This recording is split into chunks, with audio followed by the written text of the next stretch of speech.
Espera, Pablo, para un segundo, baja la música. Baja la música. Que tengo que hacer, oyentes pequeños que también escuchan críos, un anuncio muy importante antes de empezar este episodio. Y este anuncio es el siguiente. Hemos llegado a 6.000 suscriptores. Bueno, ¡ole! Te ha ganado Alba, David. Bueno, ya está, como la otra vez. Pues sí, hemos llegado a 6.000 suscriptores estas Navidades en enero, después de justo ese doble episodio de la guerra en Siria. Así que aquí, hoy, en No es el fin del mundo, lo volvemos a celebrar cubiertos completamente de confeti. Esto parece un cumpleaños infantil. Si nos estás viendo en Spotify, en YouTube, ahora mismo nos faltan unas medias noches de foie gras, es lo único que nos falta. Pero hoy vamos a celebrar, efectivamente, que llegamos a los 6.000 suscriptores. O sea que muchísimas gracias a todas las personas que nos habéis apoyado durante estos meses, desde noviembre, que después de las elecciones en Estados Unidos, que dijimos de que buscaríamos llegar a los 6.000 suscriptores. Y nada, que es fantástico contar con tanto apoyo de la audiencia. Es que estoy llena de confeti. Totalmente. O sea, maldecido antes de decir nada. Estoy absolutamente llena de confeti. Pero chicos, hemos llegado a los 6.000. Así que vas a tener que pasar todo el día. Espero que no tengas que ir al médico luego o algo así. Yo Y que luego me había puesto elegante. la taza llena de confeti, aquí murió. el agua, vamos a ver, confeti. La taza murió. Pero bueno, que nada, que mil gracias por el episodio, o sea, por el episodio no, por la cifra de los 6.000 suscriptores, y ahora sí que sí, vamos a ir con nuestro episodio. Ahora sí, Pablo, puedes poner la música.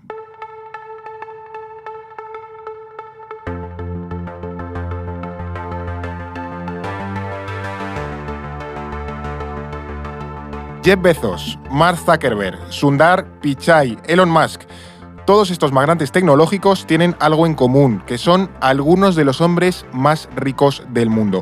Pero desde el 20 de enero de 2025 también comparten algo más. Todos ellos vivieron en primera fila la investidura presidencial de Donald Trump. Y es que en los últimos años Silicon Valley se ha convertido en algo más que el símbolo de la tecnología a nivel mundial. Pero con Trump, de nuevo, en su segundo mandato en la Casa Blanca, también se ha convertido en el centro de la política estadounidense y mundial. Por eso hoy, en No es el fin del mundo, hablamos de la ideología de Silicon Valley. No es el fin del mundo, el podcast semanal del orden mundial. Y para este episodio tenemos con nosotros en esta celebración, como ya habéis podido comprobar, Alba Liva. ¿Qué tal, Alba? Pues hasta arriba de confeti. Como Pescando confeti en el agua, como en la feria. Si veis que me atraganto a mitad de episodios, que he bebido un trocito de confeti. Confeti. Tú tienes que sacar así como un pelo. David Gómez, ¿qué tal, David? Muy bien, pero no sé si voy a ser capaz de hacer el episodio viendo el pelo de Alba. O sea, es que es ¿Se te ha increíble. resistido el confeti? A mí se me ha resistido otra vez. Otra vez. A ver si era la tercera. Pero está ganando 2-0. Confeti 2, David Gómez 0. De momento. Completamente, es que está durísimo. Y es que no me puedes pedir que esté soplando aquí el matasuegras y luego esto. Claro, demasiado. mucha psicomotricidad a la vez. La RAM A mí, colapsa. a mí me ha salido por multitasking de haber ido a orquesta de pequeña, de tocar la flauta, estar Claro. pendiente de no sé quién. Claro, eso es formación musical, yo creo. Ahí el matasuegras rollo se nota. Whiplash te ha salido. Eso es. Pues nada, mira, antes hablamos de los 6.000 suscriptores, gracias de nuevo, corazoncito. Y luego, esta no es la cámara que saca likes, como la otra cámara que grabamos. Bueno, Pero en también fin. otro anuncio importante, porque el 4 de febrero, si no recuerdo mal, 4 de febrero. vamos, que es martes. Martes 4 de febrero. Martes 4 de febrero vamos a hacer un episodio en directo. Lo vamos a hacer a las 9:30 de la mañana, lo siento por quienes tengan que madrugar, 9:30 de la mañana en la Escuela de Organización Industrial.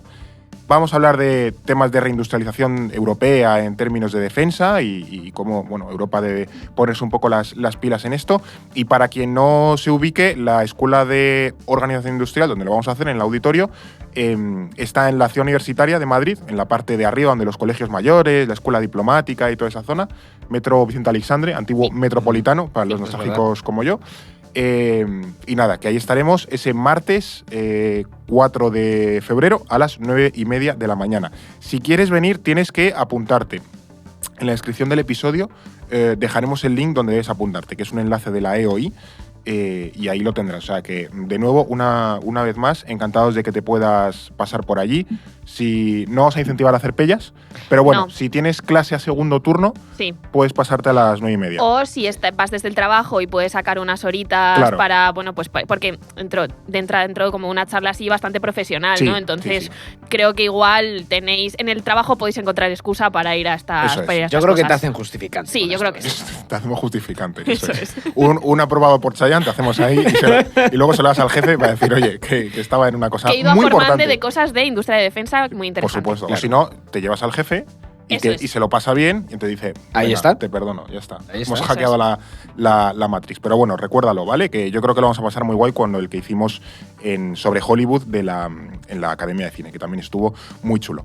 Una vez hemos hecho todos estos anuncios, que hoy es un día como muy importante, muy relevante, vamos con el episodio. ¿Por qué hablamos de la ideología de Silicon Valley, David? Pues por varias razones, Fer. En primer lugar, Silicon Valley es uno de los principales actores a nivel internacional. Ujú. Por un lado, es ese lugar que acoge a las principales empresas tecnológicas desde la segunda mitad del siglo XX. Y por el otro lado, se ha convertido también en un símbolo mundial del progreso tecnológico y del emprendimiento. Buena prueba de ello es que cada vez más países quieren impulsar su propio Silicon Valley, ¿no? Quieren replicar ese ejemplo. Otra cosa es conseguirlo, pero bueno. Claro, una cosa es lo que pides por AliExpress y Eso otra lo es. que te llega a casa, que a veces ni te A llega, que veces es lo ni que te está llega, pasando eso con es, Silicon eso es. Valley. Sin embargo, ese poder económico y tecnológico se ha ido transformando cada vez más en poder político. Y ese poder político ha venido acompañado también de una evolución ideológica dentro del propio Silicon Valley.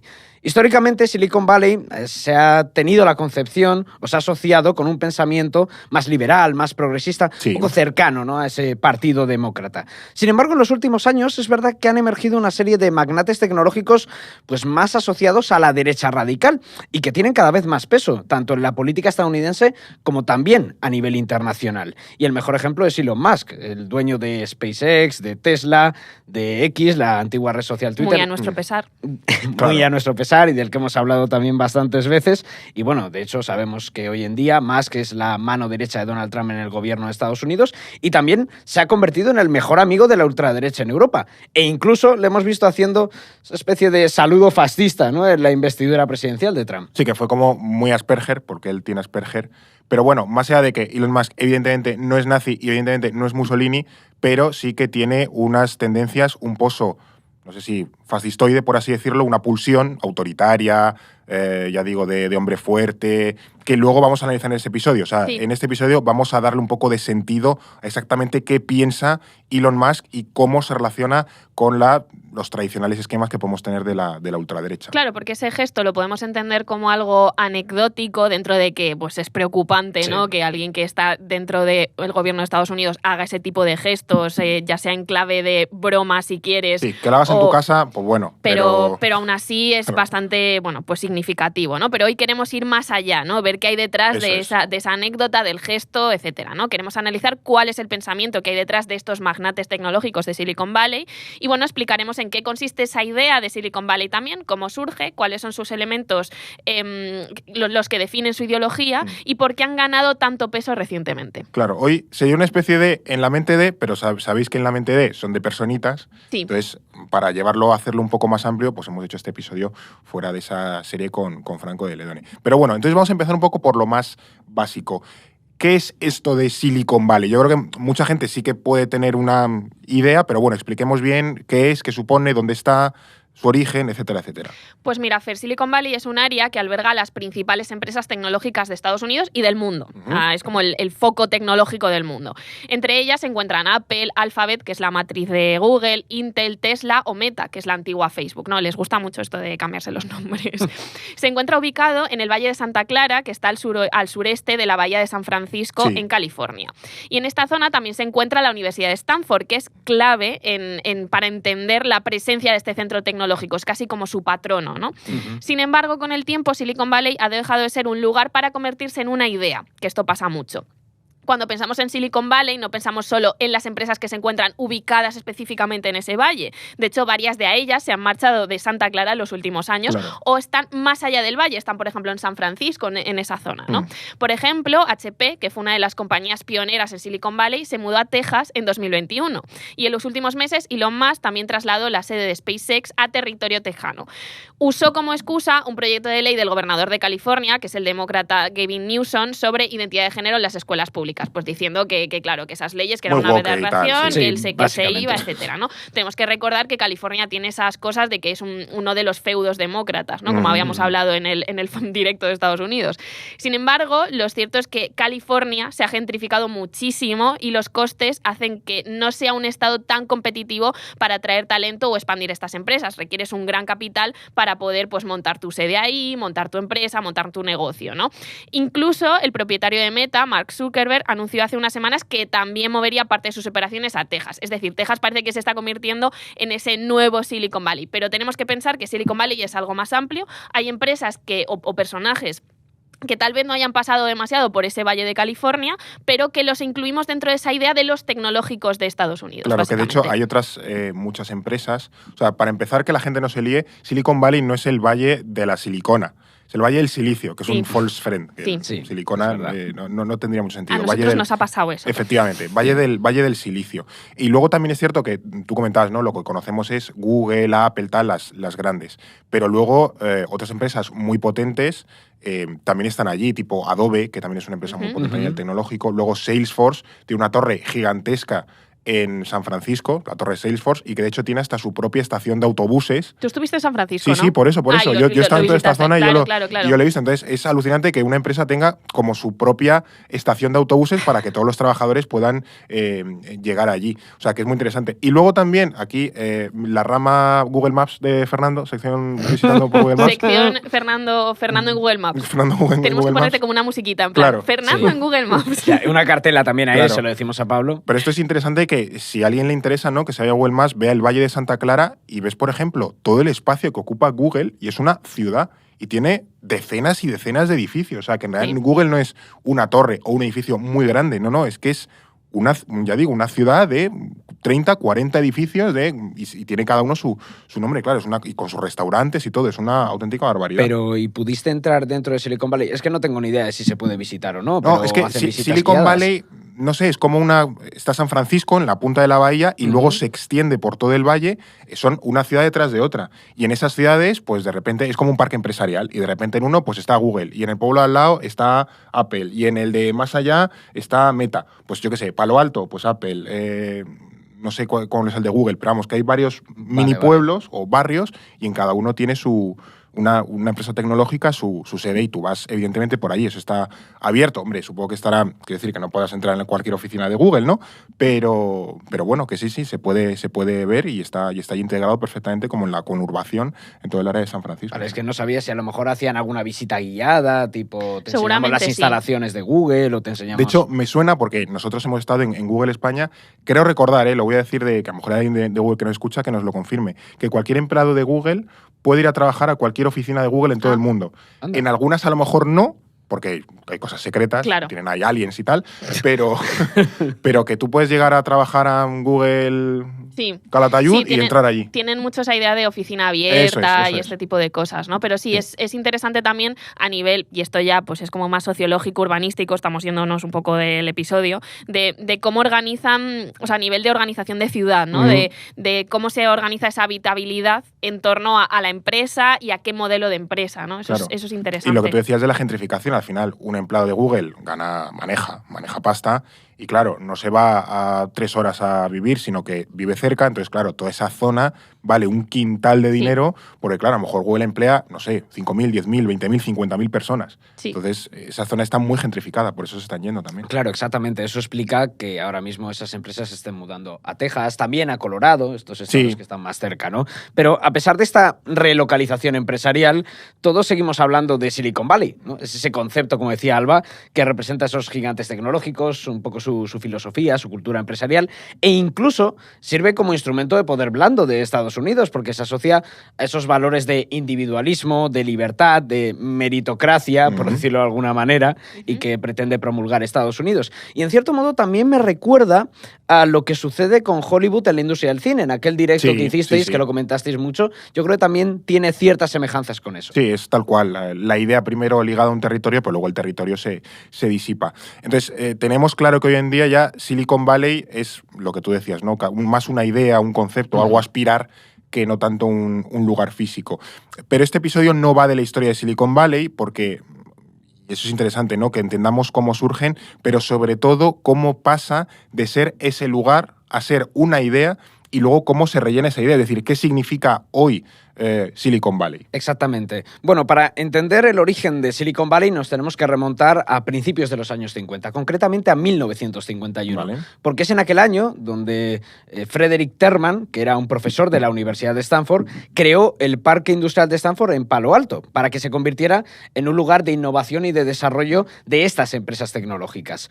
Hasta finales del siglo XIX, ese Valle de Santa Clara había sido una zona conocida simplemente por sus huertos frutales, especialmente por las ciruelas. Mira. Pero tras la creación de la Universidad de Stanford, Terman quería que los estudiantes se quedaran en Santa Clara, ¿no? Porque al final tú ibas a estudiar allí y después acababas tu carrera y te ibas. De hecho, muchos se iban a la costa este, que era donde se concentraban realmente las empresas más avanzadas o más tecnológicas de esa época, ¿no? Y querían mantener como ese foco de producción y de innovación en el oeste de Estados Chicago, Unidos. Nueva York, Boston en esa época tiraba y pues claro, todo California se vaciaba. Claro, ahí está. Así que lo que hizo fue convertir el Departamento de Ingeniería Eléctrica de la universidad en un centro de investigación de primer nivel e invirtió en varias empresas tecnológicas. Una de esas empresas, por cierto, fue fundada por dos alumnos de Stanford, que eran William Hewlett y David Packard, con el nombre de Hewlett-Packard, es decir, HP, que mencionábamos antes, ¿no? Muy mítica. Por tanto, a principios de los años 50 ya había una serie de empresas tecnológicas en Santa Clara. Varias de ellas, de hecho, habían prestado servicios fundamentales durante la Segunda Guerra Mundial, fabricando radios, radares y equipos electrónicos para el gobierno de Estados Unidos. Sin embargo, es a partir de los años 50 cuando se produce ese nacimiento y ese boom de Silicon Valley. ¿Y por qué? Pues por el inicio de la Guerra Fría, Fer. Porque en plena carrera espacial entre Estados Unidos y la Unión Soviética, pues el gobierno estadounidense otorgó una financiación, vamos a decir, casi ilimitada a esas empresas para que impulsaran el desarrollo tecnológico del país. La tecnología de esa época, no pensemos en unas cosas muy locas, sino en aquellos ordenadores que eran como un armario empotrado. Sí, claro. Pero que no te entraban en ningún sitio, pero bueno, y que a lo mejor tenían una memoria diminuta, ¿no? Pero bueno, que ese es los avances tecnológicos de la época. A mí esto siempre, este momento como de historia de Estados Unidos, las empresas y tal, siempre me retrotrae a Mad Men, aunque Mad Men es costa este, ¿no? Pero es también como ellos también empiezan a tocar esa idea de los ordenadores ya en los años 60, es súper interesante. Tú ya dejando caer la idea de Mad Men. Yo lo dejo aquí. Que se cumplen 10 años, ¿no? Sí. Del final de Mad Men. Sí. ¿Nos quieres decir algo, Alba? Yo os quiero decir que hay que hacer un episodio de Mad Men o algo así. Como de David Lynch no me vais a dejar hacerlo, estoy muy triste, ha muerto David Lynch. Es verdad. ¿Has leído la columna de Bollero, por cierto? No la voy a leer, porque además es que me parece, bueno, perdón, pero me parece una falta de respeto, pero esto es otro tema. O sea, él puede opinar todo lo que quiera, le puede no gustar, pero me parece una falta de respeto publicar algo así en ese momento. Pero bueno, ved Mad Men y ved a David Lynch. Y con esto continúo con Silicon Valley, perdón, chicos. Como resultado, ¿no? Bueno, tenemos ese boom, ese nacimiento de Silicon Valley, y realmente cuando empieza ya a hacer chup chup es a principios de los 70, ¿no? Porque aquí nace una cosa que se llama DARPA, que es la agencia del Departamento de Defensa destinada al desarrollo de tecnologías de uso militar, que financiaba más del 70% de toda la investigación en tecnología informática en Estados Unidos, ¿no? O sea, aquí vemos cómo esta agencia pues ya se nota que invierte mucho en todo el ecosistema de Silicon Valley, ¿no? Que DARPA, si no me equivoco, es lo que crea ARPANET, que es el origen de Internet. O sea, ya teníamos un poco por dónde iban los tiros de Silicon Valley. Por ahí van los tiros, ¿no? Las empresas de Silicon Valley aprovecharon sus contratos con el ejército y el gobierno de Estados Unidos para impulsar ese desarrollo tecnológico. Y esto es muy importante porque hoy vemos a los grandes magnates tecnológicos como Elon Musk hablar de recortar del gasto del gobierno y de desmantelar infraestructuras públicas. Ojo, esto no es algo que sucediese en los 60 y luego o los 70 y luego dejó de pasar, sino que las empresas tecnológicas y el sector tecnológico de Estados Unidos siempre ha recibido muchísima financiación del el gobierno como área estratégica. Tiene todo el sentido. Hay un mito, esto me estoy acordando del episodio de la sanidad que hicimos de la sanidad en Estados Unidos. Hay un mito de como que en Estados Unidos no gasta mucho dinero público, pero Estados Unidos gasta una cantidad astronómica de dinero público. Lo que pasa es que en muchos casos va directamente a la empresa privada porque es su forma ellos que tienen de impulsar la economía y sobre todo hay muchísimo derroche y muchísimo gasto ineficiente del gasto público. Pero Estados Unidos gasta muchísimo dinero público. Claro. Invierte, hay cosas que le salen bien como estas. Claro, eso es. O sea, bueno, cuando inviertes en algo, pues te puede salir rana o puede luego convertirse en uno de los sectores más punteros de todo el mundo, ¿no? Claro, pues aquí vemos este tipo de cosas. Pero nos llama la atención cómo chocan esos discursos. Sin embargo, el crecimiento de Silicon Valley no se entiende sin este dinero público. Y bueno, por ejemplo, hay un dato, ahora que hablamos de esa agencia aeroespacial, o sea, de esa inversión, la empresa aeroespacial de Musk, SpaceX, ha recibido cerca de $20.000 millones en contratos públicos durante los últimos 15 años, ¿no? Entonces aquí vemos ese tipo de cosas. En cualquier caso, fue en los años 60 cuando Silicon Valley pues, alcanzó su apogeo y lo hizo gracias a 2 hitos fundamentales. La creación de los 4 nodos de ARPANET, que es lo que tú mencionabas, ¿no? Que sería esa base de Internet, y la fundación de Intel, que produjo los primeros microprocesadores del mundo. Y a raíz de este boom también aparecerían las primeras empresas de capital riesgo, que estos son clave en este ecosistema. Estas empresas se dedican a financiar startups en fase de crecimiento, que son hoy otra de las patas fundamentales de Silicon Valley. O sea, no es solo el gobierno de Estados Unidos, que tiene una pata muy importante, sino también empresas que dicen, oye, aquí hay un ecosistema de inversión muy interesante, vamos a llevarnos nuestro dinero aquí, ¿no? Pero lo más importante es que precisamente aquí pues, se empieza a vislumbrar esa ideología de Silicon Valley. Claro, esto es muy interesante, ¿no? Cómo Estados Unidos crea ese ecosistema que luego ya funciona medio solo, pero al final, bueno, como hay una apuesta estratégica clara. Tú mencionabas esta ideología de Silicon Valley. ¿Qué rasgos caracterizan esta ideología o cómo se puede esbozar o enmarcar esta ideología de Silicon Valley? Porque es un concepto complicado. Es complicadete. Y para esto voy a aprovechar para citar a Aitor Jiménez, que es un autor. Iba a decir, es un Aitor. Aitor es un autor que me mencionó Jaime Caro, nuestro amigo y colaborador, al que mandamos un saludo y que también es uno de los mayores expertos en este tema. Aitor destaca 3 pilares de lo que denomina la doctrina de Silicon Valley, que son, primero, la extracción de datos para el dominio social, trabajan con esos datos, ¿no? Segundo, el control de las infraestructuras de dominación, que va desde los canales de comunicación hasta los instrumentos que lo hacen posible, por ejemplo, los satélites Starlink de Elon Musk. Y tercero, la explotación laboral de los trabajadores en pro de esa eficiencia de las empresas, ¿no? Sin embargo, Silicon Valley no tiene una ideología monolítica. De hecho, podemos distinguir 3 almas ideológicas dentro de Silicon Valley, que serían la libertaria, la más neoliberal y la liberal o progresista. Liberal en ese sentido estadounidense, claro. El término, efectivamente. La corriente libertaria exige que el Estado no intervenga en la economía de Silicon Valley. Lo que promueve es un sistema que está basado en monopolios dominados por los dueños de las grandes tecnológicas. Esta rama ideológica se conecta con los neoreaccionarios, que es el movimiento que abandera el cofundador de PayPal, Peter Thiel, y que últimamente ha inspirado parte del discurso político de Elon Musk. Vamos a quedarnos con este término, el de los neoreaccionarios, porque luego lo explicaremos más detalladamente y nos daremos cuenta la importancia que tiene en la ideología de Silicon Valley y también en el gobierno de Estados Unidos. En segundo lugar se encuentra la corriente neoliberal, que todavía exige cierta intervención del Estado, pero simplemente para salvaguardar los intereses económicos de todas estas empresas mediante acuerdos con el gobierno. Aquí podemos encuadrar, por ejemplo, a Apple o al CEO de Google, sin ir más lejos.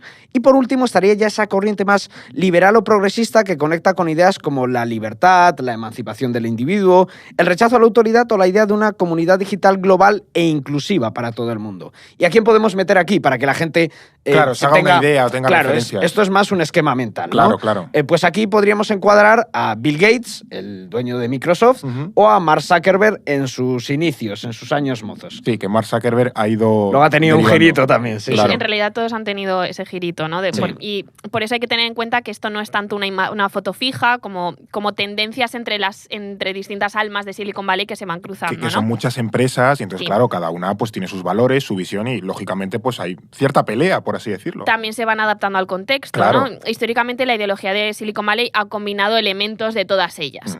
Pensemos que también el apogeo de Silicon Valley en estos años 60 coincidió con la aparición de la contracultura y del movimiento hippie en Estados Unidos, ¿no? Y este movimiento influyó en esos jóvenes de Silicon Valley que abrazaron sus ideas de autonomía individual, rechazo a la autoridad, creatividad, desafío a esas estructuras tradicionales, ¿no? Aquí vemos pues esos años 60 con un establishment muy tradicional, muy que era todavía los años 50, y unos jóvenes con unas pulsiones diferentes que ya avanzaban una cosa diferente, ¿no? El meme de Brad Pitt en la peli esta de... hippies, motherfuckers, sí, justo. Es un poco esa idea, pero sí se ven mucho en este tipo de películas. Es algo que en general el cine de Estados Unidos ha retratado muy bien, y además en esa zona de California es especialmente relevante, ¿no?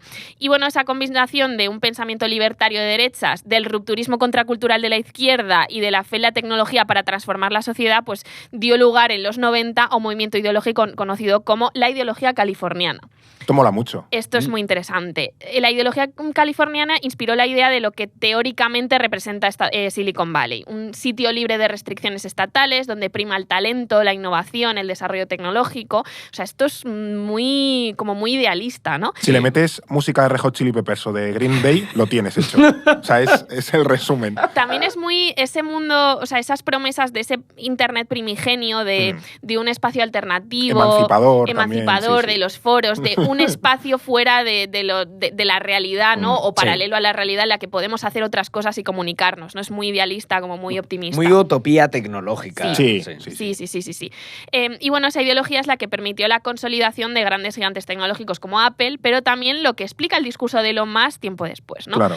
Porque si algo comparten todas las almas de Silicon Valley, además de estos 3 pilares de los que ha hablado David, es su desprecio por las regulaciones, el solucionismo tecnológico, es decir, esta idea de que la tecnología puede solucionar cualquier problema, el individualismo exacerbado y sus tendencias elitistas. Y eso ya se estaba haciendo chup chup en ese momento, en esos 90 tan idealistas. Claro, que esto es muy interesante porque las 3 características que ha mencionado David, cada corriente las enfoca de una manera. O sea, comparten ese fondo, pero bueno, cada una considera que debe abordarlas de una manera u otra. Hay algunos que son más autoritarios, otros más liberales en ese sentido, pero bueno. Habéis mencionado varias veces el nombre de los neorreaccionarios, ¿no? Que es también un poco quienes nos ocupan hoy más en este episodio. Ahora vamos a entrar a analizar su ideología, pero la duda que me surge después de todo esto, que hemos hablado de la ideología californiana y tal, es cómo pasamos de ese rollo noventero, ideología californiana, a este movimiento ya mucho más reaccionario.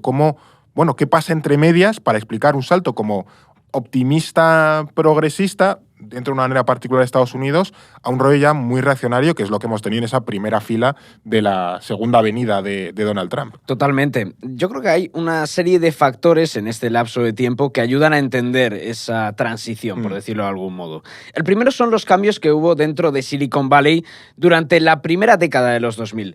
Por un lado, se produjeron los atentados del 11 de septiembre de 2001 en Nueva York, que lo que provocaron fue la aprobación de la Patriot Act, aquella que supeditaba la privacidad de los ciudadanos a los intereses de seguridad nacional.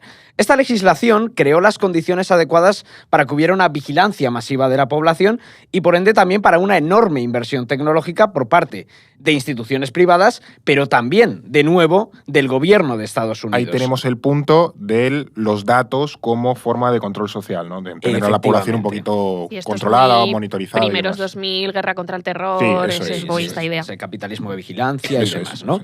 Por otro lado, luego está la crisis de las .com. También habían vivido su burbuja en esos años 90 con la creación de Internet, de la World Wide Web por parte de Tim Berners-Lee, de la que, por cierto, hablamos hoy en la historia, también. Me encanta esa historia. Colada ahí.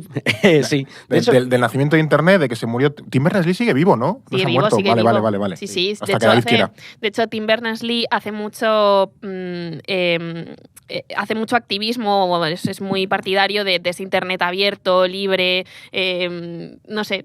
Tiene esta gente dice, cállate. No, tiene esa visión, muy de los años 90, claro. Y aboga mucho por eso. Y bueno, la historia de la creación de Internet, de la World Wide Web concretamente, es interesantísima. Iros hoy en la historia a escucharlo. Eso es. Pásame la bola, Fer. Porque ¿te lo vas a cargar? Bueno, tú has mencionado ya eso. Yo cojo la bola para no matarlo, un poco para hacer el contragafe. Si la bola, o sea, Tim Berners-Lee no va a morir. Tim Berners-Lee no va a morir antes de que salga este episodio. Vale, bueno, y aquí se queda. Le has dado 3 días de vida. Estaba muy contento. David, deja de jugar con el destino, por Claro. favor. Venga, confiemos. Como le por dijeron favor. a Lisa en no sé qué capítulo, por favor, Lisa, no juegues con la muerte. Totalmente, además literal. Bueno, volviendo otra vez, ¿no? A esa crisis de las .com, lo que provocó fue la quiebra masiva de muchas startups y mostró la necesidad de reformular la actividad empresarial que estaba asociada en aquel momento al sector tecnológico. ¿Cuál fue el resultado de todo esto?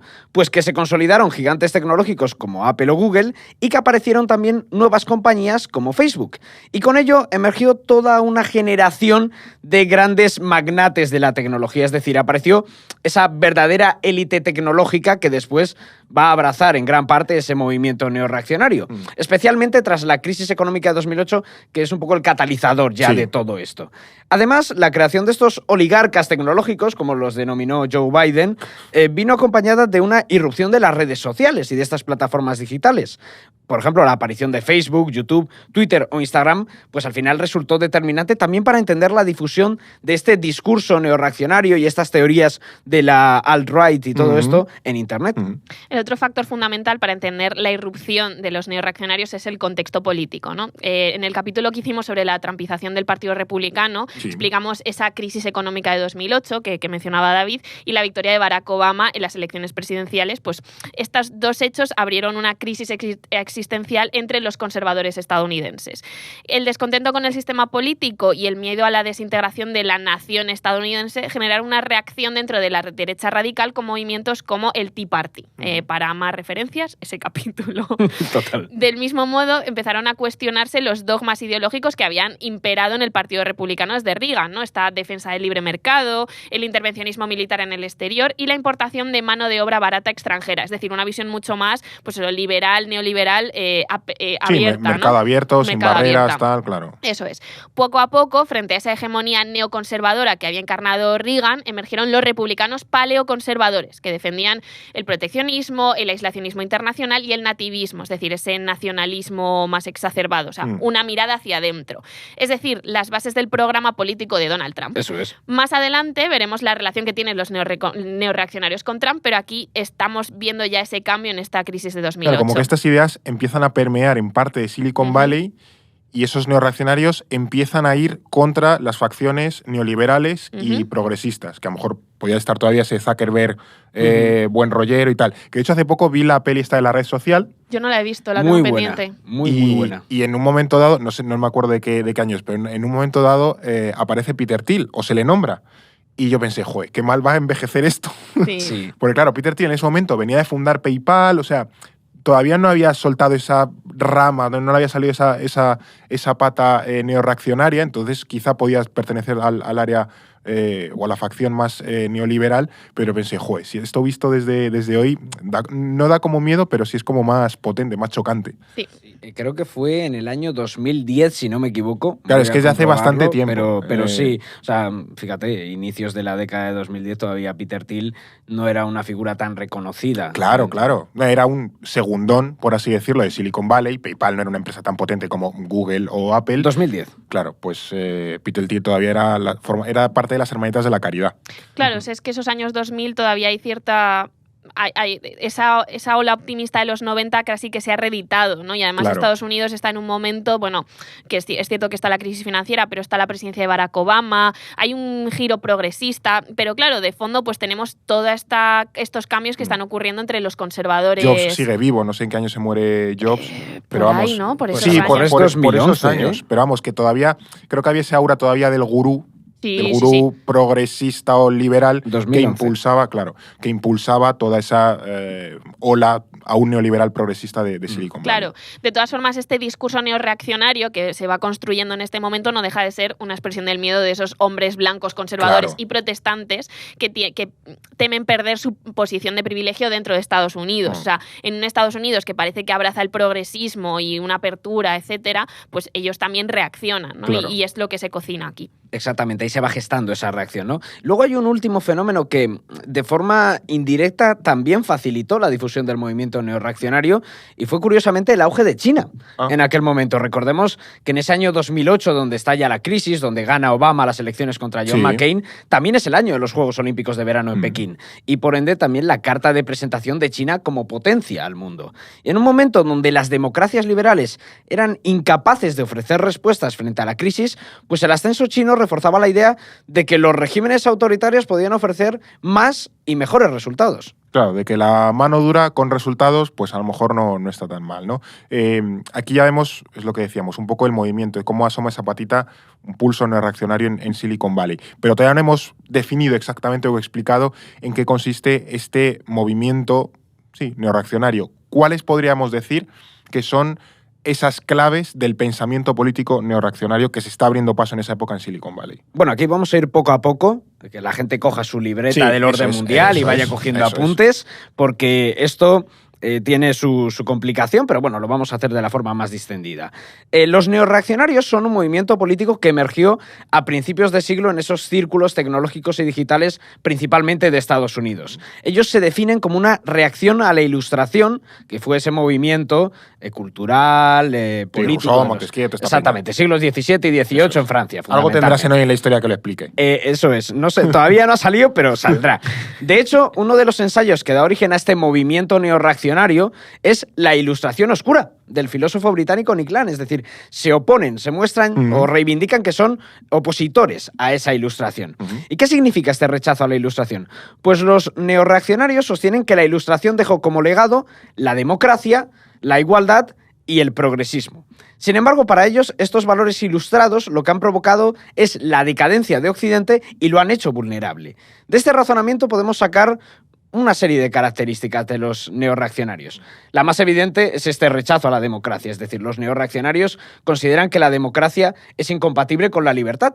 Y además, si lees a Nick Land, es muy interesante porque ellos lo conectan también con el pensamiento de los padres fundadores de Estados Unidos, que decían que las formas democráticas iban contra la libertad o que no habían incluido la democracia dentro de la Declaración de Independencia de la Constitución, un poco por los abusos o por la corrupción de ese sistema, ¿no? Es cierto que la idea actual de democracia es posterior a la del origen de Estados Unidos, entonces se hablaba de república representativa y demás. Es más el sistema representativo. Claro. Estoy yéndome a clases de ciencia política de la universidad ahora mismo. Lo de la idea de la idea de la democracia versus el sistema representativo, como ahora hemos mezclado ambas y lo hemos tuneado hacia algo, bueno, pues obviamente como entendemos ahora nuestros sistemas, ¿no? Pero sí, está por aquí. También mencionan a Alexis de Tocqueville esa idea de la tiranía de la mayoría, de la democracia como un sistema imperfecto.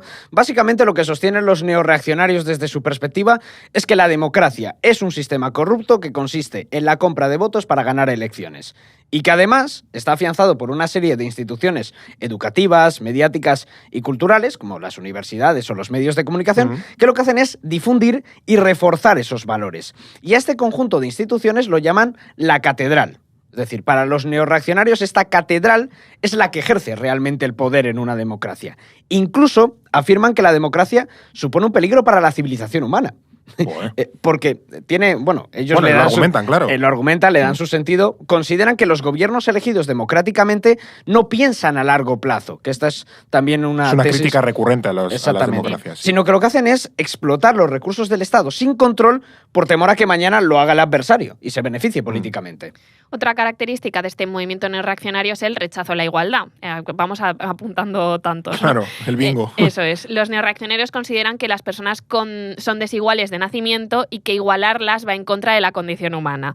Por tanto, respaldan que el individuo más fuerte se imponga gracias a sus méritos o a sus capacidades. Puro darwinismo social, vaya. Sí, está todo inventado. Sí. Junto a esto, una tercera característica es esa idea de la decadencia de Occidente, que bebe de la obra homónima de Oswald Spengler y que terminó inspirándose en el auge del nazismo, ¿no?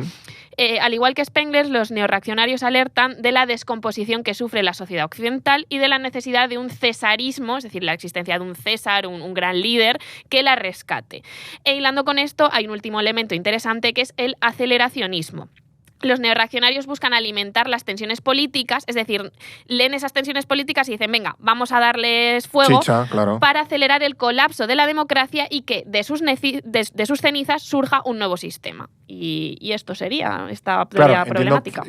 claro, ahora lo analizaremos, entiendo, ¿no? Que si ellos ven esos problemas, ellos también se ven a sí mismos como quienes pueden solucionar o arreglar ese roto que ha generado la tan horrible democracia. Entonces, ellos exactamente qué plantean, porque si decimos que están intentando ellos salvar a Occidente, tendrá una especie de hoja de ruta o de planteamientos. ¿Qué dicen? El modelo que proponen ellos para salvar a Occidente de la democracia, porque lo venden de esa manera, ese modelo postdemocrático que proponen, es una monarquía autoritaria en la que el Estado sea gobernado como una empresa. ¿Cómo no? En este sistema... Jesús Gil lo veía venir. Y Berlusconi y esta gente. Sí, exactamente. Aunque estos tiran más por ese rollo del CEO tecnológico, ¿no? Sí. En este sistema de los neoreaccionarios, la gestión del Estado se centralizaría en la figura del CEO, que es el que se encargaría de satisfacer las necesidades de sus clientes, que son los residentes del país, y de responder ante sus accionistas. El esquema de una empresa, ¿no? Por tanto, el objetivo del gobierno ya no sería servir a unos ideales abstractos, sino garantizar la estabilidad para atraer inversiones y fomentar el crecimiento económico. A mí esto me recuerda mucho a la idea del filósofo rey de Platón. Es un poco no tengo el... Pues la idea de que, bueno, mis lecciones de filosofía tampoco están muy actualizadas, pido perdón si digo algo que no tal, pero creo que era esta idea de las sociedades se gobiernan mejor si hay un filósofo rey, es decir, una figura que sea inteligente, que piense qué tal y que sea la que organice la sociedad, no, bueno, pues esa tiranía de la mayoría, ¿no? Entonces es como aplicado a nuestra actualidad, pero con un esquema de empresas, en plan de en vez de un filósofo, un empresario. Sí, una idea tecnocrática, ¿no? Eso de una especie de casta o élite tecnocrática, fuera de disputas partidistas, que gobierne un poco en pro de todo. Claro. Esto ya se inventó, ha salido mal, pero bueno. Esa idea también del gobierno de los mejores, claro, los más capacitados, los que dirijan el cotarro. A este modelo lo llaman neocameralismo. ¿Por qué? Porque los neoreaccionarios creen que se parece al modelo cameralista que había en Prusia en siglo XVII-XVIII con Federico Guillermo I de Prusia. O sea, lo asemejan a eso y por eso le llaman neocameralismo. Los neoreaccionarios también comparan su modelo político con el de Hong Kong, Singapur o Dubái, porque para ellos estos son ejemplos idílicos de lugares donde hay unos altos niveles de renta y de seguridad, pero sin ningún atisbo de democracia. Claro. O sea, sería como el paradigma o lo más cercano al sistema neocameralista que hay en la actualidad. Luego también existen otras propuestas de pensadores que, si bien no son 100% neoreaccionarios, están cercanos, como Hans Hermann Hoppe, que este hombre lo que hacía era abogar por crear pequeñas comunidades locales basadas en la propiedad privada y libres de regulaciones externas. De hecho, llegó a respaldar un proyecto llamado Seasteading Institute, que creo que lo financió también Peter Thiel, que consistía en crear plataformas flotantes en aguas internacionales, porque claro, si estaban en aguas internacionales no estaban sujetas a la soberanía de ningún Estado. Y de esta manera podían estar gestionadas por CEOs tecnológicos y por sus ciudadanos. Estos se inspiraron en, ¿cómo se llamaba este buen señor que creó un país en Sealand? Hemos hablado aquí. Hemos hablado aquí, un señor que se fue a una plataforma abandonada en aguas internacionales por las costas del Reino Unido y creó un país y dijo, pues aquí mando yo y este es la República de Sealand. Bueno, no, la monarquía. La monarquía no sé el qué. reino de Sealand, sí. Y se la ocuparon, ¿no? Sí, le invadieron, es un historión. Sí, pero esto al final también hila mucho con esa idea, lo que hemos comentado antes, ¿no? De la libertad individual del individuo, la autonomía, no de ver nada al Estado, sino me formo mi propia comunidad, exploro cosas nuevas y tal, pero bueno. También está ese darwinismo social que mencionábamos, ¿no? Que enlaza con otros 3 pilares fundamentales del pensamiento neoreaccionario, que son el transhumanismo, la eugenesia y el largoplacismo. ¿Y esto justifique su respuesta? ¿Esto qué importancia tiene para exactamente, básicamente qué es y qué importancia tiene para el pensamiento neoreaccionario? Vale, pues a priori pueden parecer conceptos muy extraños, pero ayudan a entender la visión neoreaccionaria del mundo. Así que vamos a explicarlos uno por uno. De nuevo, esa libretita ahí vamos apuntando. El primer concepto que mencionábamos es el de transhumanismo, que esta corriente pretende mejorar la condición humana mediante el desarrollo de la tecnología. Es un concepto que conecta muy bien con la teoría del darwinismo social y la fe en el progreso tecnológico de estos neoreaccionarios, ¿no? Precisamente, el optimismo tecnológico es otro pilar dentro de este movimiento. Para los neorreaccionarios, la tecnología desempeña un papel central como motor del cambio social y del perfeccionamiento de la humanidad. Es ese motor que nos mueve, ¿no? Que hacia el progreso. En este sentido, la relación entre el optimismo tecnológico y los neorreaccionarios se parece al papel que desempeñó el movimiento futurista, con la exaltación de la modernidad, la tecnología y el movimiento en ese origen del fascismo, ¿no? Aquí hay también esas ideas de vanguardia que podemos establecer paralelismos con ese auge del fascismo. Bueno, o la idea aquella de finales del siglo XIX de utilizar la tecnología para mejorar al ser humano, que siendo optimista y siendo como un pensamiento como muy progresista en un sentido de progreso del ser humano, pues te daba cosas como, yo qué sé, me estoy imaginando un poco a Julio Verne. Sí.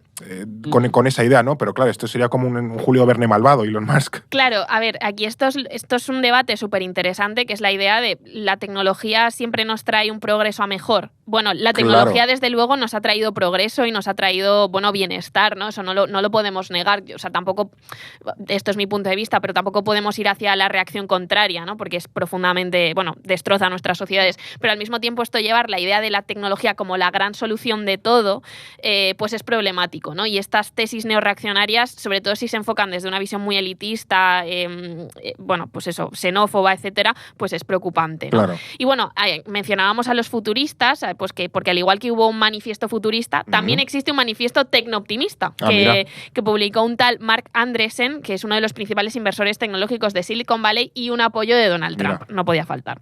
Y bueno, en esa línea de mejorar la condición humana, el movimiento neorreaccionario también defiende la eugenesia y la natalidad. Sostienen que los más capacitados, muchas comillas, es decir, los dueños de las grandes tecnológicas, es decir, ellos mismos, deben tener más hijos para mejorar y salvar a la humanidad. Esto ya es una idea muy chunga. Esto, o sea, que ya era chungo todo lo demás, esto es especialmente chungo. Que los pobres no se reproduzcan, las típicas leyes de pobres del siglo XVIII. Eso es. Y que los ricos sí, porque están mejor hechos, básicamente. Sí, ¿no? Y esto es profundamente racista, ¿no? Aquí ponen una base de inteligencia, no sé si tanto de etnia, pero bueno, igualmente... Pues, seguramente también, sí. Seguramente también, sí. Pero es profundamente preocupante. Y por último está el largoplacismo. ¿Qué es esto? Pues los neorreaccionarios creen que hay que priorizar el futuro y la supervivencia de la humanidad a largo plazo por encima de las necesidades actuales. Y yo aquí hace mucho tiempo que no recomiendo esto. A ver. Pero de este tipo de ideas, del largoplacismo y de qué decisiones se toman, se habla mucho en mi querido El problema de los tres cuerpos. ¡Anda! Es verdad.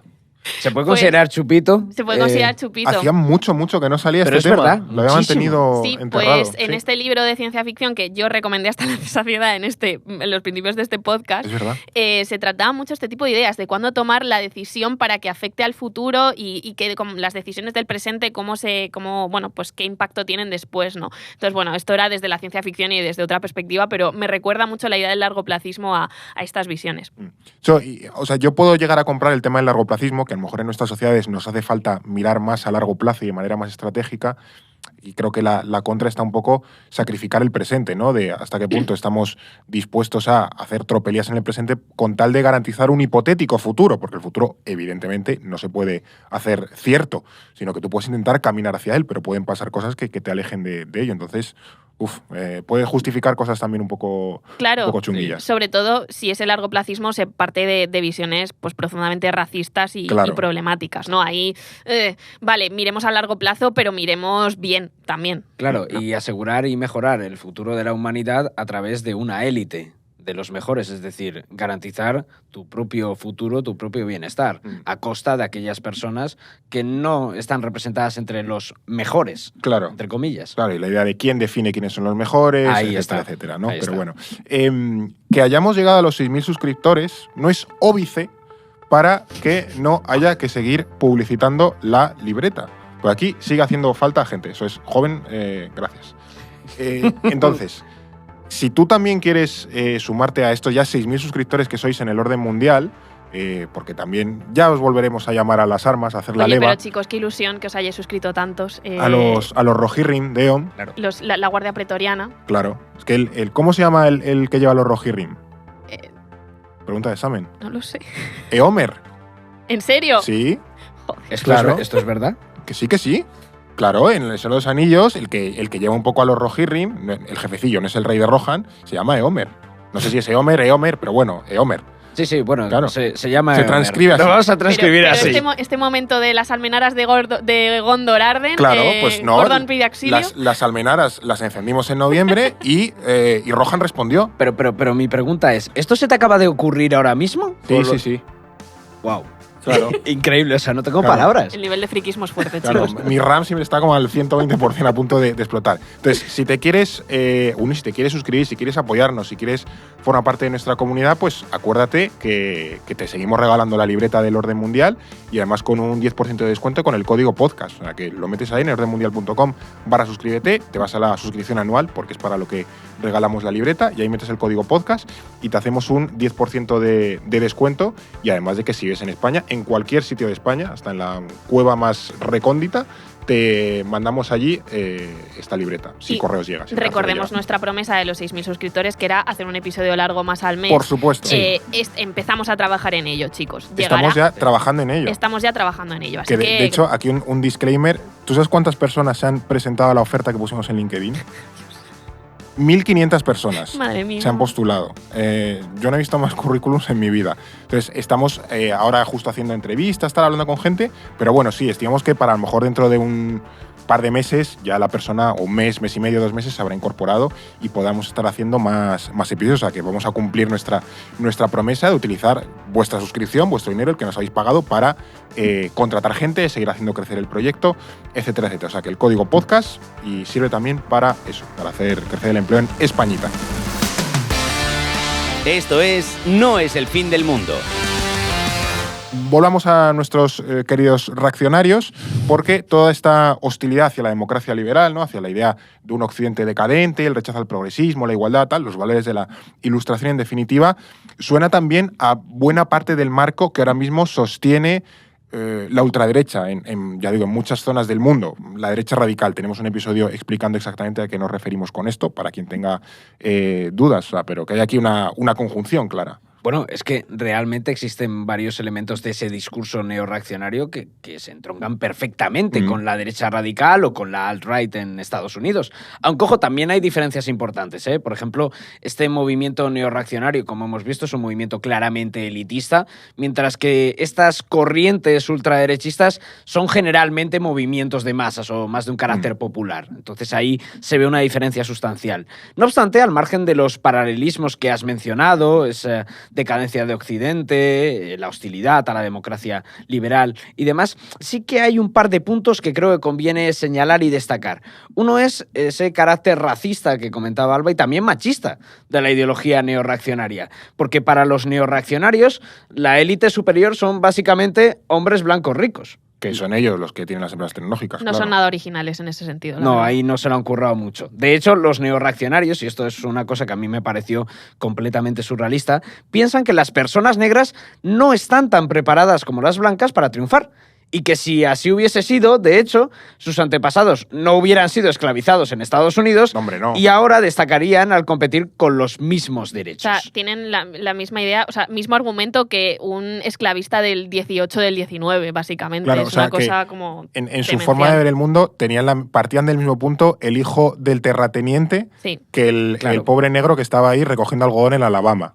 Claro. Y por eso, claro, no han llegado negros a crear empresas Sí, tecnológicas. toda esa idea de las desigualdades estructurales Sí, que sí, se han sí. perpetuado, eso se lo pasan por el forro. Es puro supremacismo blanco, o sea, no hay más. Totalmente. De hecho, los neorreaccionarios y la alt-right comparten ese desprecio, esa reacción por el sistema democrático, pero también, precisamente, esa idea de la supremacía racial blanca, básicamente. Claro. ¿Y quién está detrás de este movimiento neorreaccionario? No sé si hay alguna cara visible. Tú has mencionado como algunos ideólogos o filósofos que le han dado cierto sentido a poner un marco. No sé si podemos identificar claramente personajes que lideran esto, o es una especie de idea que flota y se va colando poco a poco en algunas cabezas. Pues ya le hemos mencionado antes, pero el máximo exponente del movimiento neorreaccionario es Peter Thiel, que como comentábamos es este hombre que es el cofundador de PayPal junto a Elon Musk y de Palantir Technologies, que es una empresa de recopilación y análisis de datos, y además fue el primer inversor de Facebook. Ahí seguramente por eso aparecía en la película de la red social. Claro, eso es. Thiel lleva tiempo defendiendo las tesis neorreaccionarias. De hecho, ya en 2004 escribió que el 11S había marcado el fracaso de la herencia de la Ilustración, pues esta idea de la Ilustración negra, y que Occidente necesitaba dar el paso hacia una nueva teoría política. Thiel también defiende que los magnates tecnológicos de Silicon Valley son la nueva élite, como no. Que en parte es cierto también, quiero decir que no es... De hecho, en 2014 publicó un libro en el que apoyaba la creación de startups que se convirtiesen en monopolios y en el que los CEOs actuasen como señores. Básicamente plasmaba esa idea de tecnofeudalismo que hablábamos en el EO Me Explica de hace unos días. Además, Thiel es un aceleracionista convencido y durante este tiempo ha financiado las campañas de políticos estadounidenses de ultraderecha para acelerar conflictos en Estados Unidos y hacer colapsar el sistema democrático. Uno de esos políticos es el actual vicepresidente del país, J.D. Vance, a quien le donó $30 millones para su campaña al Senado en 2022.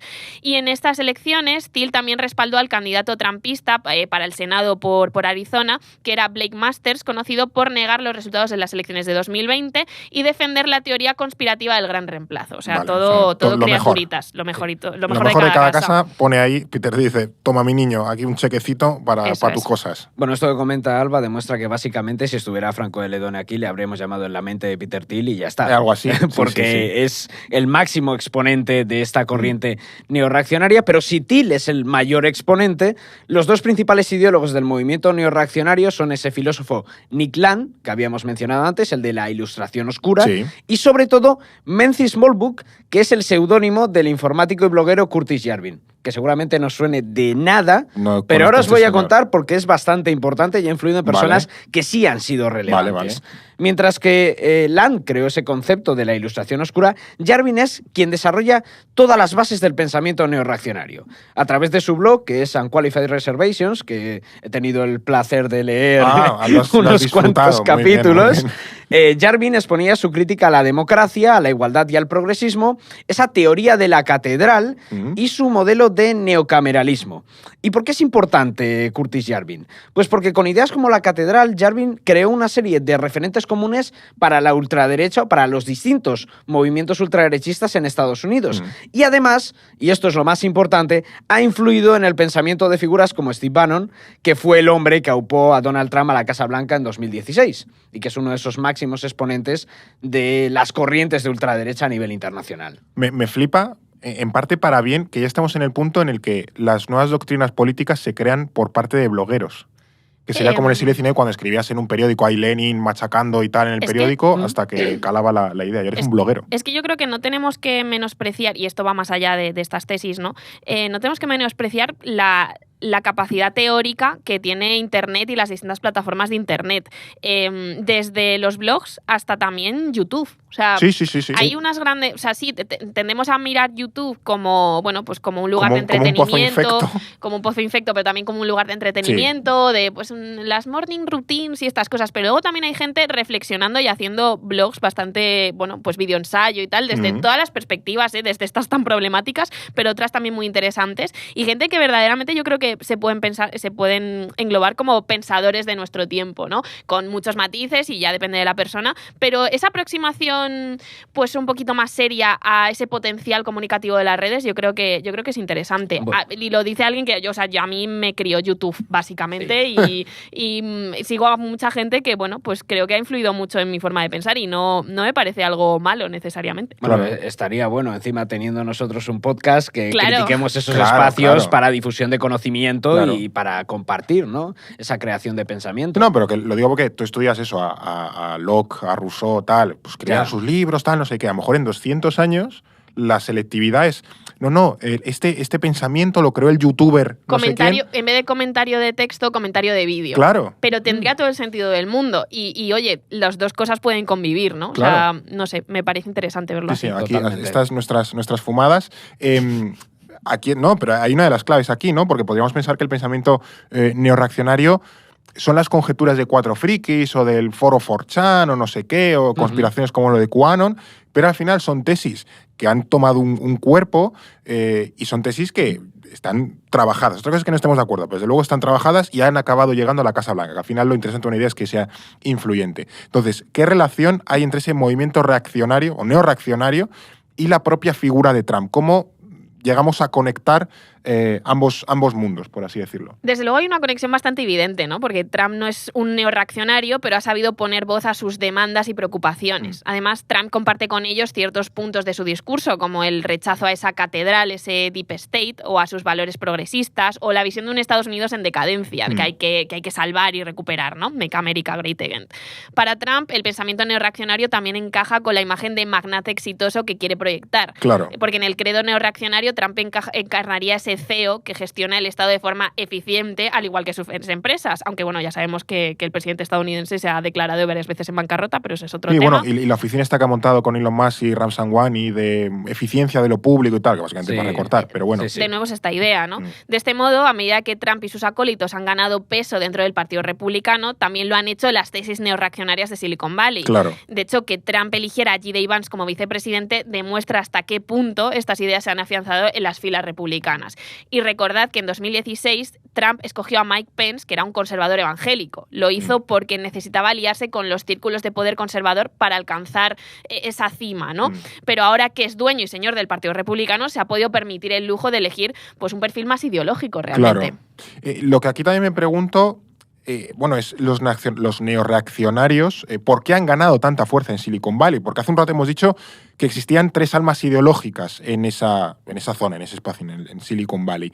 ¿Qué ha pasado entonces con ese dominio liberal o progresista? Porque tenemos al pobre Bill Gates, supongo que habrá ido a Davos a hablar de sus vacunas contra la malaria y tal, pero bueno, como que han o desaparecido o han ido escorándose hacia la parte neorreaccionaria. Bueno, hay que decir que Silicon Valley, lo que es el área de Santa Clara, la Bahía de San Francisco, sigue siendo un área mayoritariamente progresista y demócrata, partamos de esa base, pero sí que es verdad que la irrupción de Trump ha contribuido a que cada vez más magnates tecnológicos se acerquen a posiciones libertarias y también neorreaccionarias. Ha roto un poco ese tabú, porque Peter Thiel era como un islote en ese mar de... Un paria, en cierta medida también. Sí, y ahora ya no lo es tanto, por lo menos ya no le miran con ese recelo.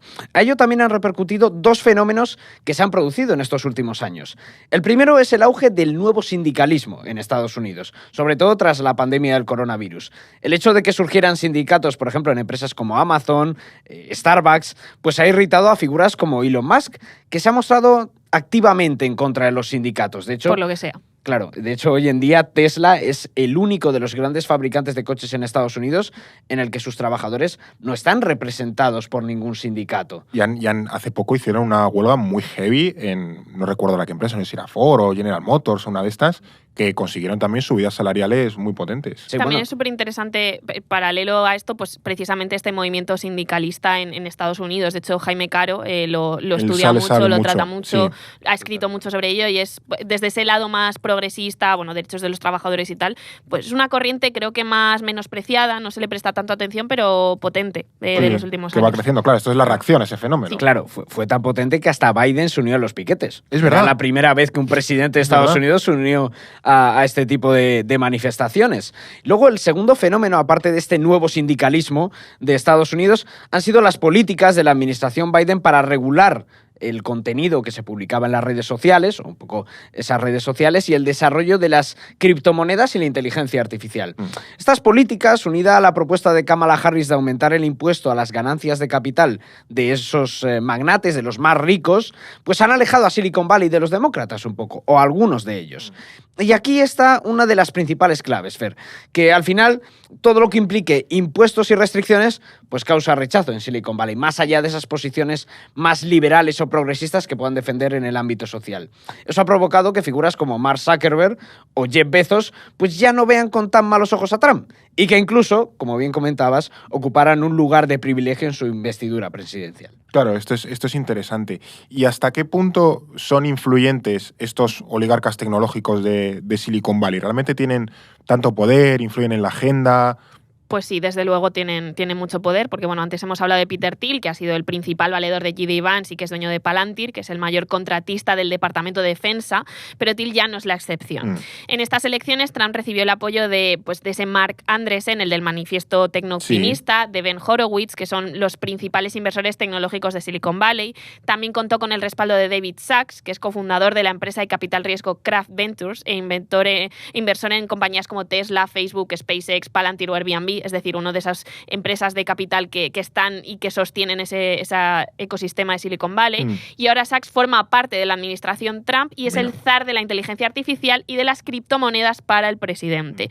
Pero si hay una figura que refleja la naturaleza plutócrata del gobierno de Trump y la influencia de Silicon Valley en su administración, pues no podía ser otra persona que Elon Musk. Bueno, de hecho, perdona Fer, justo hoy, día que grabamos, muchos medios traen en portada el anuncio de que Trump va a financiar con $500.000 una alianza entre 3 gigantes tecnológicos, que es OpenAI, Oracle y Stargate, para desarrollar la inteligencia artificial.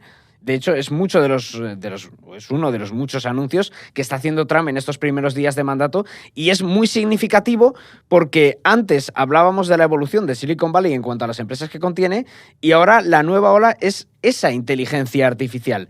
Y de nuevo vemos esos inversores, esa involucración del gobierno estadounidense y cómo Trump ha dejado claras sus prioridades al respecto con esta decisión. También hay una ruptura con las medidas más de regular o ir hacia regular de la administración Biden, ¿no? Ellos también parece que están diciendo no, cero regulación de la inteligencia artificial, cero regulación de las empresas tecnológicas. Luego esto habrá que ver exactamente en qué se materializa en políticas más asentadas, pero por lo menos sus anuncios de los primeros días es manga ancha a los gigantes tecnológicos, en este sentido y en otros. Sí, que también es importante que no lo entendamos como un todo homogéneo, porque hay una guerra civil, por así decirlo, dentro de Silicon Valley por influir en las políticas. Recuerdo, por ejemplo, Sam Altman, el CEO de OpenAI, que en su momento pidió regular la inteligencia artificial. También se intuía la excusa que era ellos, como ya habían llegado más lejos, quería poner la puerta para que nadie más pudiese alcanzar eso. Sí.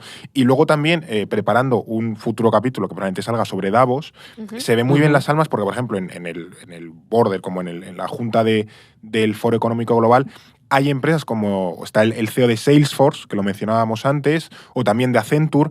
Es decir, que no es una cuestión de que como Google, Meta y Musk hayan ya abrazado, por así decirlo, las tesis neorreaccionarias, todo Silicon Valley es neorreaccionario. Sigue habiendo muchas empresas con sus valores y hay una pugna clara dentro de la administración Trump por un poco influir y ir arrimando la escuela a la sardina. Que por otra parte también tiene una lógica empresarial clara, ¿no? Que es ganar influencia, ganar inversión, ganar... Totalmente. Eso es una lógica empresarial que, bueno, pues no tiene por qué tener esa pata ideológica. El problema es que vemos a ciertos perfiles o ciertas empresas que tienen una pata ideológica muy clara y que quieren ir más allá e influir ya, bueno, pues no solo traer beneficios a su empresa, sino influir en el conjunto de las políticas del país. Claro. Ahí es donde vemos ese elemento preocupante. Por cierto, un matiz, Fer, que había dicho que iba a financiar con $500.000, son $500.000 millones de dólares. Claro, 500.000 es nada, la vuelta de pan. 500.000 es calderilla, claro. Es lo que te dan en el sorteo de la lotería de Navidad, ¿no? Eso, 500.000 millones, para que la gente entienda la magnitud de esa financiación y la importancia que tiene. Sí, $500 millón, como ves, es bastante panoja. Aquí, bueno, más que es un sospechoso habitual de este podcast, es cierto que merecía una mención honorífica en este episodio, deberíamos hablar un poco de él, porque, bueno, sin más no se puede entender esa evolución ideológica o cambio ideológico que ha habido en Silicon Valley, porque al final el hombre más rico del mundo no siempre fue un defensor de esas causas ultraderechistas. De hecho, hasta hace, no demasiado tiempo, se había mantenido alejado de la política. Él pasaba un poco de ese tema. Ahora es el socio más influyente de Donald Trump y el principal aliado de los partidos ultraderechistas en Europa. Algo que también vimos con Donald Trump, cuando hicimos el episodio en la mente de Donald Trump, de que él había sido afín a los demócratas y con el tiempo pues había ido cambiando posiciones, también bajo un punto de vista muy pragmático y muy de, aprovechar la ocasión. Bueno, y acordaos en ese episodio también de la trampización del Partido Republicano, que hablamos de cuando se presentó por primera vez a la candidatura, claro, que incluso decía que su candidata a vicepresidente iba a ser Oprah Winfrey. O sea que vemos esa evolución. Aquí hay muchos bandazos, no intentemos ver una especie de coherencia a lo largo del tiempo. Muchos personajes van cambiando un poco por circunstancias personales, el contexto político del momento y demás. Pero en el caso de Elon Musk, ¿cómo se explica esa evolución? ¿Qué está buscando Musk con esa especie de influencia de arrimarse tanto a la administración de Trump? Bueno, hay 2 episodios personales que han influido en la deriva ideológica de Elon Musk. El primero fue la pandemia del coronavirus. Musk, no sé si os acordáis, pero fue uno de los mayores críticos contra las órdenes de confinamiento que había en California, estado de mayoría demócrata, y ahí Musk ya empezó a coquetear con esas posiciones y ese discurso de la ultraderecha sobre esos confinamientos confinamientos que hubo durante la pandemia. Luego el segundo episodio fue la transición de un hijo suyo a mujer, y eso ya lo politizó por completo y motivó de hecho su compra de Twitter para combatir la cultura de la cancelación de la izquierda y ese virus woke. Como que le petó la cabeza con eso. Claro, ese fue como el episodio. Sí, además luego su hija pues ha tenido, es claramente contraria a su padre, ha hecho un discurso muy potente, pues obviamente a favor de los derechos de las personas trans, y es algo, no sé, a mí me parece una historia bastante triste para esta chica, básicamente. Y lo más que tiene un porrón de hijos y ya los últimos les ha bautizado con lo que le das un golpe al teclado y lo que te salga. Sí, había uno que tenía un nombre rarísimo, ¿no? Sí, que fue... X, no sé qué, beta, pi, o sea, es como un señor, se le ha ido la flapa. Sí, totalmente, pero además lo que comenta Alba es totalmente cierto, porque es una historia dramática la de la hija de Elon Musk. Sí, pero o sea, también es interesante que no lo veamos como maldad, sino que puede haber decisiones o circunstancias personales que te afecten tanto, para bien o para mal, que te provoquen una deriva ideológica, que veas el mundo de otra forma. Claro, el problema es cuando tienes ese capital social y ese poder para... Tu respuesta no es estar muy enfadado o votar a cierto candidato, es comprar... Incendiar medio mundo. Es incendiar las redes sociales, cambiar uno de los foros de conversación global más influyentes y más importantes de nuestro tiempo, o sea... Aquí vemos la capacidad de acción que tiene este tipo de gente, ¿no? Pero sí que es verdad que el giro ideológico de Musk no solo se puede explicar a raíz de sus vivencias personales, que han sido muy importantes, pero que no son la única pata de esta mesa. Para comprenderlo tenemos que entender también esos intereses económicos y políticos que tiene Elon Musk. El apartado económico creo que es uno de los más importantes, porque con la entrada en la administración Trump, Musk ha conseguido primero incrementar el valor de sus activos. Esto es al final de lo más importante, ¿no? La panoja. Eso es. Pero además su posición al frente del Departamento de Eficiencia Gubernamental que mencionabas antes le permitirá recortar el gasto del gobierno, debilitar a las agencias reguladoras que supervisan sus actividades, acabar con los litigios que afectan a sus empresas y presionar por una legislación laboral y antimonopolio más laxa. Y también, por cierto, proteger a Tesla de esa competencia china, que es otro asunto también muy interesante de este nuevo mandato. Pero es un poco colonizar el Estado en tu propio beneficio empresarial. Ahí está. Del mismo modo, Musk también está intentando interferir en Europa para que las formaciones de ultraderecha respalden sus intereses y bloqueen, por ejemplo, la aprobación de nuevas regulaciones en las instituciones europeas. E incluso para hacer negocios con ellos, porque lo hemos visto, de hecho, con la primera ministra italiana, con Giorgia Meloni, con quien ha negociado un acuerdo entre SpaceX e Italia para el uso de sus satélites Starlink en las comunicaciones encriptadas del gobierno italiano. Eso es. Sin embargo, las motivaciones de Musk también son políticas, porque el magnate aspira a cumplir el sueño neorreaccionario, que es gobernar el Estado como si fuese una empresa. Por eso pretende desmantelar los programas de asistencia y las infraestructuras públicas para sustituirlas por empresas privadas. Ahí está ese departamento, ¿no? O bien para subordinar esas agencias a los intereses privados, como es el caso de la NASA con SpaceX, que de hecho, bueno, SpaceX, muchos de los contratos que tienen son con la propia NASA, ¿no? Tiene una relación muy simbiótica. Y que esto lo hemos comentado alguna vez, que ya la NASA depende completamente de empresas privadas para funcionar. Sí. Es la NASA de los 60-70. Eso es. Este deseo de un Estado-empresa y de una sociedad dominada por la élite tecnológica no es lo único que une a Musk con los neorreaccionarios, porque él también comparte con ellos su rechazo al progresismo, su optimismo tecnológico, sus preocupaciones sobre el largoplacismo, el aumento de la natalidad o la mejora de la condición humana. Eso se ve muy bien pues, en lo que él habla pues, con el tema de sus hijos, ¿no? Sí. Estos últimos elementos se ven muy bien, por ejemplo, con su idea de colonizar Marte, que es igual la cosa como más marciana, valga la redundancia. Qué bien tirado eso. Los planes de Musk en Marte reflejan ese toque escapista y elitista de los neorreaccionarios, porque para Musk la colonización de este planeta es una manera en la que las élites tecnológicas puedan huir de la democracia, implantar su propio modelo político y garantizar la mejora de la humanidad. Y al final esto lo enmarcan realmente en un objetivo que, bueno, pues puede ser muy loable y muy bonito, que es que la humanidad llegue a nuestro planeta vecino, ¿no? Sí. Entonces ahí conecta con aspiraciones y con objetivos geopolíticos, tanto de Estados Unidos como de la humanidad en su conjunto, y entonces, pero de fondo está estas ideas pues más de imperialismo espacial, reaccionarias y extrañas que son problemáticas, ¿no? Siguiendo esta aspiración de impulsar un cambio político, Musk también ha adoptado el enfoque aceleracionista de los neorreaccionarios y a través de X se dedica a esparcir bulos y a respaldar las tesis ultraderechistas en Estados Unidos y en Europa. Y creo que este es quizás uno de los elementos más interesantes de Elon Musk, esa idea de Musk como una especie de agitador global, ¿no? Esos planes subversivos van más allá del territorio estadounidense y de la influencia que él tiene en el gobierno de Estados Unidos. Busca atacar a aquellos gobiernos que van en contra contra de sus intereses y expandir su agenda política.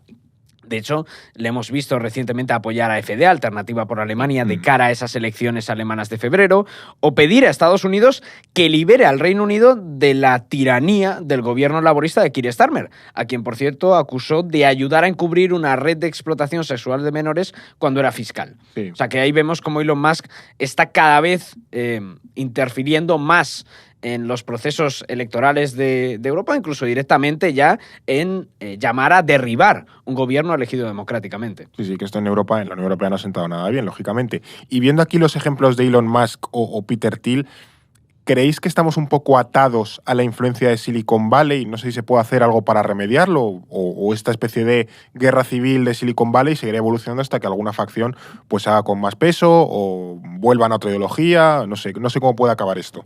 A mí sí que me resulta preocupante porque creo que es muy difícil reducir su influencia, ¿no?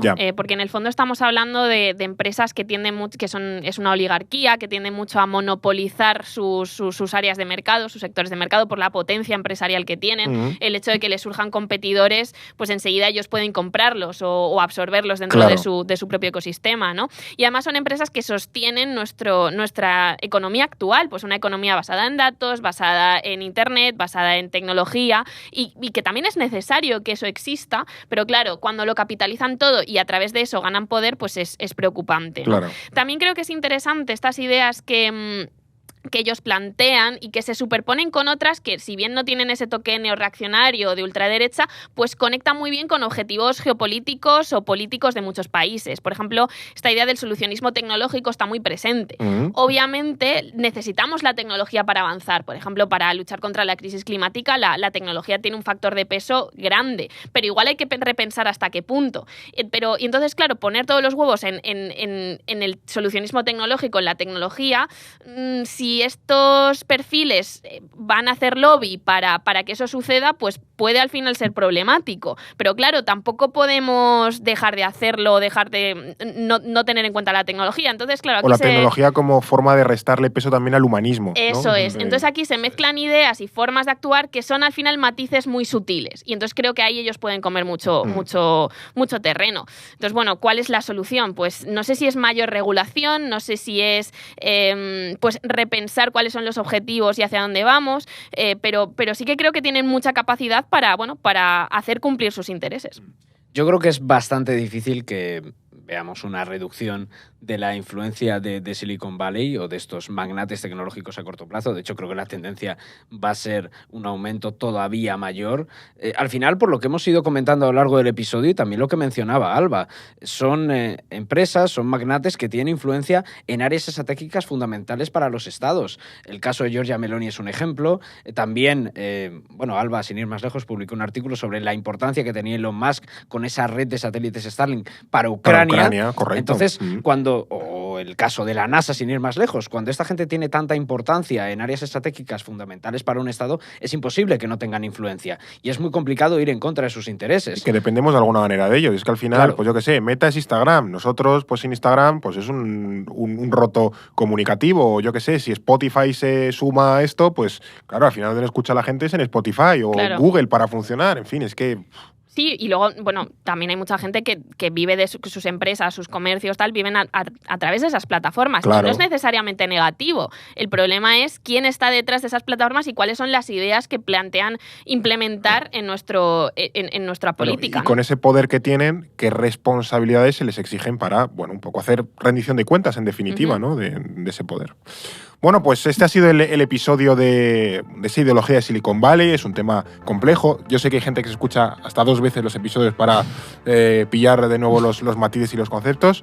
Este es un episodio sesudo, pero creo que es muy interesante. A mí personalmente me ha ayudado mucho a hacer conectar piezas que para mí estaban sueltas, ¿no? A darle un sentido como más holístico, más amplio y más profundo también a lo que podemos ver en la tele, ¿no? Porque este tío se junta con Trump. Bueno, pues es que hay un fondo ahí detrás. Yo creo que es lo más bonito. Cuando vas hilando piezas, preparando el guión o, por ejemplo, hablando con Alba, haciendo el esquema, cuando vas conectando esta idea con la otra idea y dices, todo al final acaba teniendo un poco de sentido. Claro, esa cosmovisión neorreaccionaria, con ese crisol de ideas, al final conforman algo que dices, bueno, entiendo por qué Elon Musk abandera estas tesis o por qué las conecta en su discurso o por qué Donald Trump bebe también un poco de eso. Entonces creo que me parece bastante interesante. No sé si ha quedado claro. Yo creo que al final hemos desmenuzado bien y que ha quedado Nuestros oyentes además es gente inteligente. Y además creo que cuanto mejor comprendamos estas ideas, más somos capaces de combatirlas o de refutarlas, ¿no? Entonces creo que también es interesante por esto. Claro, que muchas veces pasan las cosas, no entiendes por qué, y cuando realmente le das un sentido, pues